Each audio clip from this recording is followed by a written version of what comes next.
want to talk to you guys about events today, and I'm not talking the online events on Facebook. I'm talking live vendor events. If you have never done one before, you should totally do it because they are a blast. They are probably one of my very favorite things. Before I started Jamberry, I actually used to make little girl tutus and the flower bows, you know, those little things when they first became really popular. And I used to do farmers markets all the time. So this is like, like really dear to my heart. I love vendor events. So I'm going to give you all my tips that I can, and I'm going to try to help you so that you're really comfortable when you try your first one. Or if it's not something that's new for you, maybe I can just help you, give you some ideas and tips to just even better what you're doing already.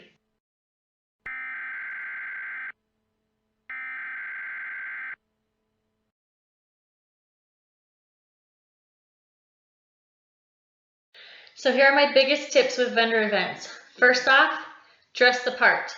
Now, you might be a jeans and t-shirt kind of girl, but at events, you need to dress up a little bit. And there's a couple reasons why.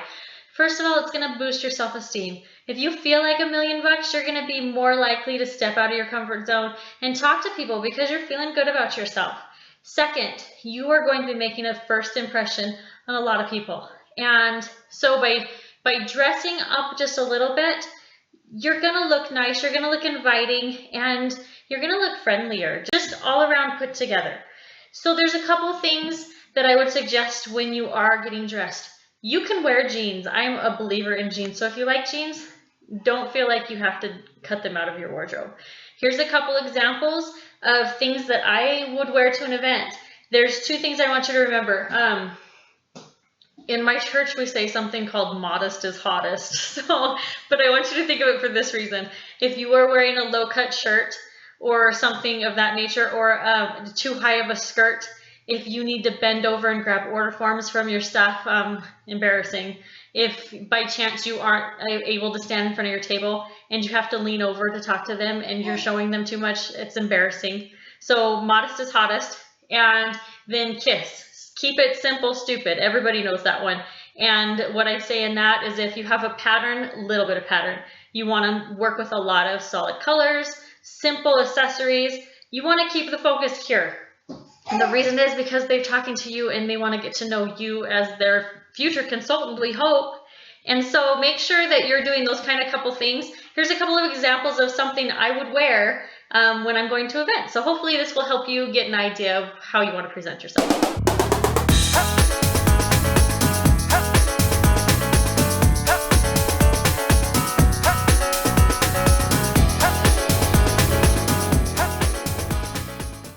Tip number 2, I kind of mentioned it in the one before. If you can stand in front of your table, go for it. That doesn't mean like stand in front of your table, but if you can kind of stand to the side, then as people walk by, greet them. Tell them hello, ask them how they're doing. If it's somebody you've seen before, then let them know that you remember them because that goes a long ways. If you can say, hey, how are you doing? How have you been since the last time I saw you? If you remember a fact about them, even better. Say, how's that kid of yours doing? I heard they went to this elementary school, right? Or you could say something like, how's your job been? I know that you had just recently changed jobs the last time we talked. Anything like that, that they can see that you actually care about them and actually took the time to remember something about them. It's very impressive to people, and they definitely will be more attracted to have a conversation with you and talk to you and be more comfortable in actually looking into your product, especially if it's something they might not have ever considered before. So stand in front of your table, and I talked to you a little bit about being personable and how to talk to them too, which leads me into number 3.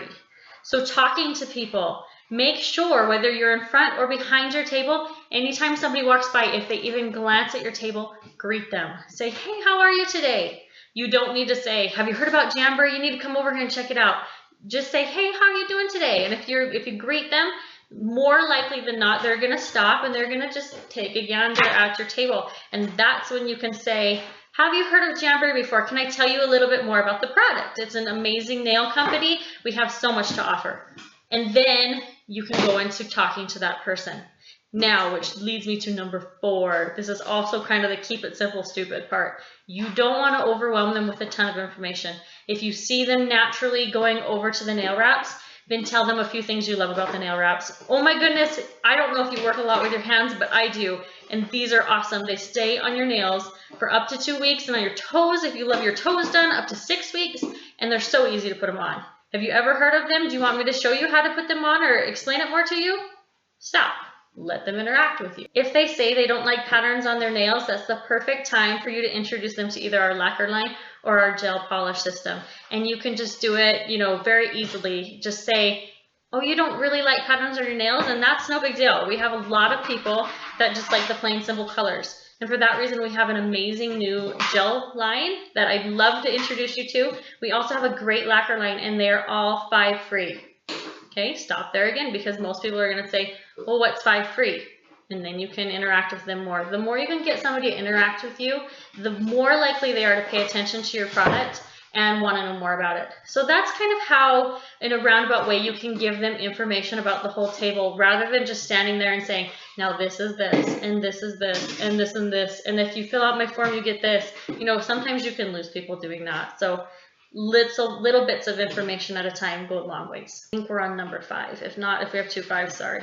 So number 5, make sure that your setup is neat, that you keep it organized when people leave. Just tidy and straighten it up, because there's nothing more chaotic than a crazy table that's been thrown around and you can't even find anything as the consultant. So every time someone leaves, just take a couple seconds, if you have a minute, to just straighten the table back up so that it looks nice and inviting again for people. Number 6, anytime that you can get people's information, do it. Because especially when people are first starting out, they think the whole reason of events is they're going to go and get this crazy amount of sales because everybody's showing up. Well, okay, I've done events where I've left with nothing. In fact, when I first started Jamberry, I went and sat at a table, and, well, I'm a nail tech, so I could put their samples on them. I probably put on, I mean, I gotta say close to 50 samples, and I didn't get a single sale. But that was exposing so many people to the product. And you know what? When we had events at the same place in future years, those same people showed back up. They were ready to try the product, they were ready to buy, and they knew who I was. So that's a huge plus too. Make sure that you are going to the event for the right reason. Getting that contact information too. We have those little contact slips. If you think somebody's not wanting to fill one out, you can do a couple things. You can say, you know, I'm doing a drawing today, and the person I draw is getting a $25 gift certificate. And if you're interested, go ahead and fill that out. Or you can say something like, you know, if they bought a sheet of wraps, you can say, you know what, will you fill this little information sheet out for me? I for sure just need your email so that I can send you an application video so you know what you're doing when you get home. Little things like that to get them to fill out their form. Some people are eager because they figure if they fill out a form, they might get free stuff, and whatever the reason. But anytime you can expose them to those contact slips that have those questions about possibly hosting or possibly being interested in the business, you want to do that, especially just to get to know the people better. Now, you've probably heard from other people who've coached you on events that sometimes you can write little tidbits on the back of their forms too about them. If you don't have a good memory, then go ahead and take their little form and say, she had brown short hair, wore glasses, she told me about her granddaughter that lives here. Okay, just little things like that are going to jog your memory so that if you do need to call them for some reason for follow-up, you know who they are when you get them on the phone. Number 6, make sure you're there in plenty of time to set up, because you don't want to be rushed and you don't want to be stressed out. On the way there, I'm going to tell you how to get yourself pumped, but when you get there, if you're rushed, it's going to totally deflate your mood, and you're going to be like, oh my gosh, I'm so stressed out. This is killing me and I'm terrified. Make sure you're there with plenty of time to prep, because it makes a big difference too if you can be calm and relaxed and collective when it starts. Number 7, if it's slow, don't just sit behind your desk or your table. Get up, walk around, introduce yourself to the other tables. I've seen people who've offered, you know, the other tables like a special promo just for that night. We're allowed to do that a few times a year. So do that. I mean, if you're slow, then take advantage of those, you know, it depends on how big the event, but most of them that I do, the 50 people sitting there in their booths that you might have never met, might have never even heard of Jamberry. Take some interest in their businesses. There might be something you see that you love too, and and you know, make that conversation like I was talking to you about earlier. It's so important to connect to people. You're going to see them at multiple events. You're going to cross paths with a lot of those vendors later on. So make friends with them, get to know them. It's really going to help grow your business too. I've talked about before in other videos how with those other vendors too, you get other friends from direct sales companies and you can start linking with them to tell each other about events in the area. So if you know of one, you're going to now tell your new friend, hey, I heard of this event, you know, at this place at such and such a time. It's only this much of a booth. Are you interested? I thought I'd share the event with you. They're going to do the same to you, or ask them to. Say, hey, if you ever come across an event, would you be willing to share it with me so that we can help each other in our businesses? Great way to network. Totally lost track of numbers by now. I think that we are on number 8. Number 8. I know I'm forgetting something. Number 8. Oh, the cost of an event. I have that question the most. How much should I pay for an event? How much inventory should I have for an event? Well, I'm going to tell you a little bit about those two things. I won't say never, but rarely do I pay more than $50 to an event. Now, if you already know that the event is huge, that you're going to get a ton of business from it, that's one thing. But typical events in your neighborhood or area, you should not be paying more than $50 for. That's a lot of product that you have to sell to be able to make that up in commissions. Now, granted, we are going to events to make those contacts. That's the reason we do events. Even if you leave with 0 sales, that's why you do events. But if you pay a ton of money, it doesn't make sense for your business financially. Don't do that. Now, second point with inventory. Now, you don't have to have inventory for events. I'm not going to lie, it's easier. And the reason is because most people that come to events, they are cash and carry people. They want to pick it up, they want to take it out the door with them home. That doesn't mean you have to have a ton of inventory.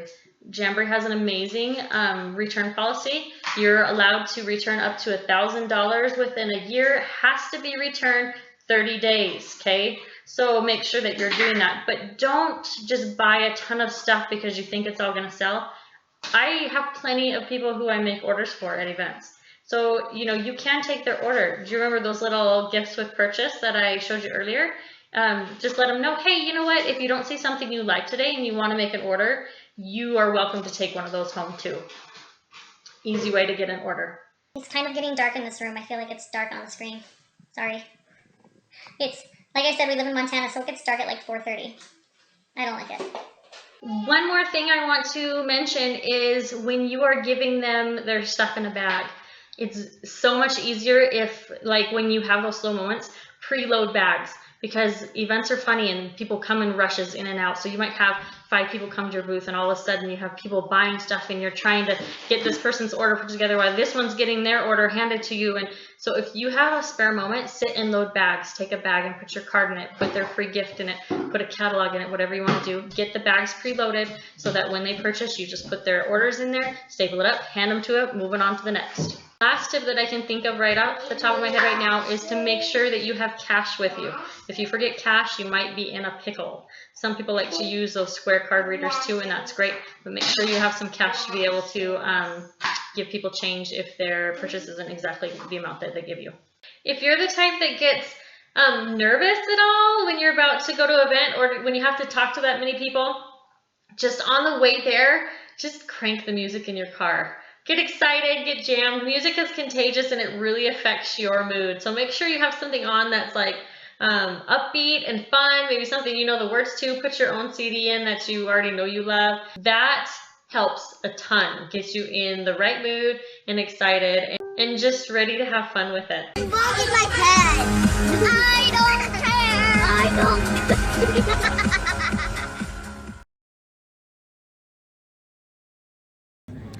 Hey everybody, so I wanted to do a little video on how to set up your events when you go to, or how to set up your booth when you go to different events in your area. So I'm just going to give you kind of a rundown here of what we like to do.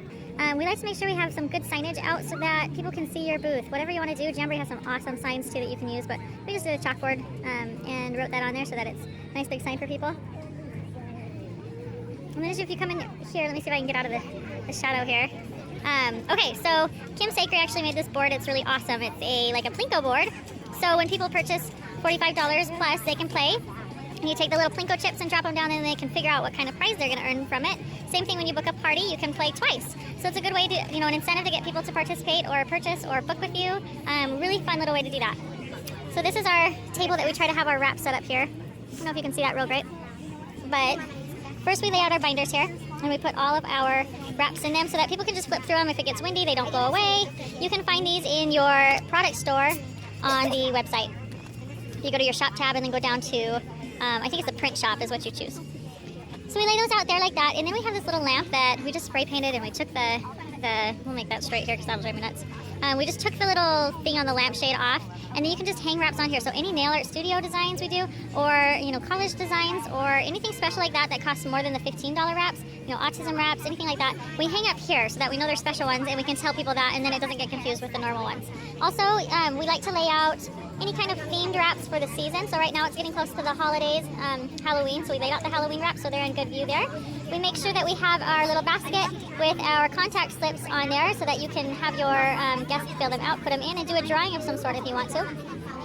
Then this over here is our other table. So we've got the little suitcase that I'm sure a lot of you have seen in my home video, and inside of it I have our lacquers, our indulgence, our nourish, your heaters, beauty boost, anything that you don't want to just lay out on the table that you want to kind of put in a nice compact area so that you can show it to people, but it's not spread out everywhere. So we kind of like that. We put up a little background just to kind of block us off from the booth behind us and that sort of thing.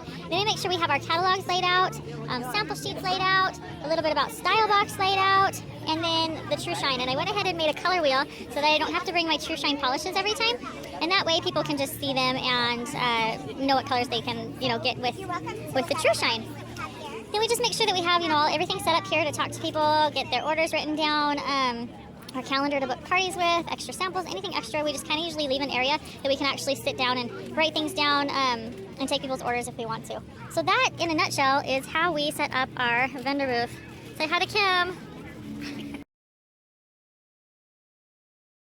So something fun too that you can do with events is, depending on what time of year, you can really theme your booth off of the season. So what you're going to see today, I'm going to give you a couple of examples of one that I did during the summer, but the most recent one is a Christmas time one. So to stay festive, I came down here and I'm going to film this next to our wood burning stove. Yes, we do heat our house with a wood burning stove all the time. And I love it, but we live in Montana, so that's a totally different story. Really, I came down here because it's the only quiet place in my house right now. My kids are home from school, and they're all running around crazy, having fun, so we can have some peace down here. Couple things that I want to show you that you're going to see, especially in the Christmas video, is some little things that I made for the booth. The biggest thing with doing an event is this is a little different than a home party because you want your setup to have something eye-catching, and it doesn't have to be anything extreme. I probably went a little bit more above and beyond, especially with the Christmas one, than I typically would have for an event site, just because I want to give you tons of ideas. You can keep your table fairly simple, but still do something cheap and inexpensive to just make it stand out and make it something that people are going to see and be like, I want to check out and see what's at her table because that looks really cool. So before I show you the setup of the table, I'm going to show you a few things that I did that you might want to do to add to your table. Okay, first off, I found these little tins at the dollar store. The Family Dollar is what it's called. And they're just tiny enough for like your business card and a little tiny file. And let's see here if we can get it to a Nourish packet. And then I put my business card back in the back too. So you can put those little tins together. That little package is not going to cost you much. You know, we try to do things that are easily duplicable and are inexpensive. And this little tin right here, I mean, total probably costs about $1.50 max by the time you get that file in there. And if you're using marketing credit on those things, even cheaper. The other thing is I really liked, especially around Christmas time, to package my items cute. A reason is because when somebody walks around with what they've bought from your booth and they stop with their friend's gonna be like, oh, that's the cutest bag. Which place did you go to get that? Or, you know, if you have your items packaged cute, whatever. But if you can do anything that's gonna get people's attention and lead them back to your booth, that's important. So like another example for Christmas time, I found these bags at Michael's. They were in their $1.50 section.